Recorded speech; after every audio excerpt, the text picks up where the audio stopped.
Hello students, आज हम पढ़ रहे हैं कक्षा 10 का पाठ 6। पाठ का नाम है केंद्र सरकार। जैसा कि हम पहले पढ़ चुके हैं कि सरकार के 3 अंग हैं, व्यवस्थापिका, कार्यपालिका और न्यायपालिका। व्यवस्थापिका कानून निर्माण का कार्य करती है। संघीय व्यवस्थापिका को संसद भी कहा गया है। संसद के 3 प्रमुख अंग हैं, राष्ट्रपति, लोकसभा और राज्यसभा।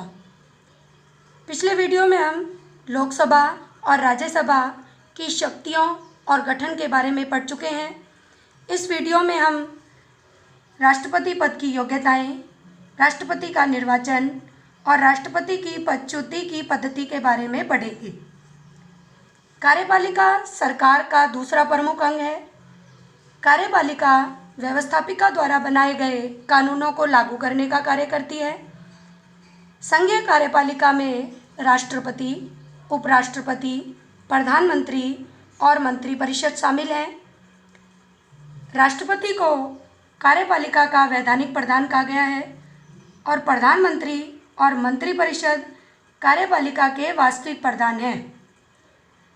संविधान के अनुच्छेद 52 के अनुसार भारत का एक राष्ट्रपति होगा और संविधान के अनुच्छेद 53 के अनुसार संघ की कार्यपालिका शक्ति राष्ट्रपति में निहित होगी, लेकिन इस शक्ति का प्रयोग वह अपने अधीनस्थ पदाधिकारियों की मदद से करेगा। अब है राष्ट्रपति पद की योग्यताएं। राष्ट्रपति बनने वाले उम्मीदवार के लिए निम्नलिखित योग्यताएं निश्चित की गई हैं। पहला, वह भारत का नागरिक हो। दूसरा, वह 35 वर्ष की आयु पूरी कर चुका हो। वह लोकसभा का सदस्य निर्वाचित होने की योग्यता रखता हो। वह भारत सरकार या राज्य सरकार के अधीन किसी लाभ के पद पर न हो। अब हम पढ़ेंगे राष्ट्रपति का निर्वाचन।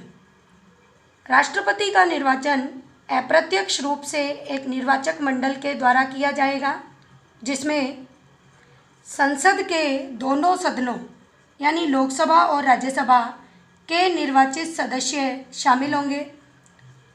राज्य विधानसभाओं और संघीय क्षेत्रों की विधानसभाओं के निर्वाचित सदस्य राष्ट्रपति के निर्वाचन में शामिल होते हैं।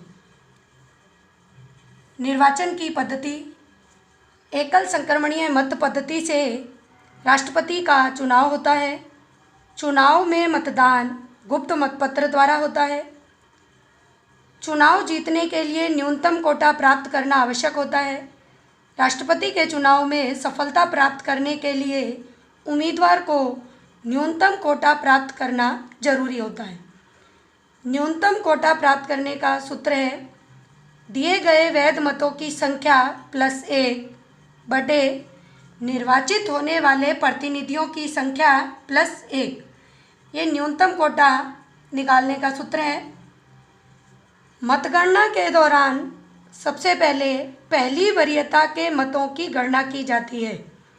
जिस प्रत्याशी को कोटा अर्जित हो जाता है उसे विजयी घोषित कर दिया जाता है।